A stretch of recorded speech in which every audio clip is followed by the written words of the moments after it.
আসসালামু আলাইকুম everyone, I hope আশা করি সকলে ভালো আছেন। আমিও ভালো আছি। তো আজকে আমি ভাজি করব করলা ভাজি করার জন্য এখানে আমি ভেনে বসিয়ে দিয়েছি তেল আর পেঁয়াজ কুচিটা আমি কড়া করে ভেজে নিয়েছি।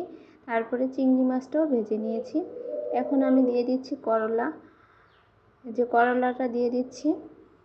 তো এখানে দিয়ে দিব অল্প একটু হলুদের গুঁড়া, অল্প করে সামান্য পরিমাণে দিয়ে দিচ্ছি। তো আপনারা আপনাদের পরিমাণ মতো লবণ ব্যবহার করবেন। আমি আমার পরিমাণ মতো এখানে লবণ ব্যবহার করেছি। এখন আমি ঢাকনা দিয়ে বসিয়ে দিব করলাটা মজার জন্য। তো করলাটা যখন একটু নরম হয়ে গেছে তখন আমি ঢাকনাটা নামিয়ে দিব। ঢাকনা বেশিক্ষণ দিয়ে রাখলে করলাটা বেশি একেবারে নরম হয়ে যায়, কেমন জানি হয়ে যায়। তো আমি করলাতে ঢাকনা এত বেশি ব্যবহার করি না, প্রথমে একটু দেই। তো করলা তো কড়া না হলে আর ভালো লাগে না। আমি একটু কড়া করে একটু লাল পোড়া করে ভাজি করব। এই যে আমার করলা ভাজিটা হয়ে গেছে, কেমন হয়েছে জানাবেন। আল্লাহ হাফেজ, টাটা।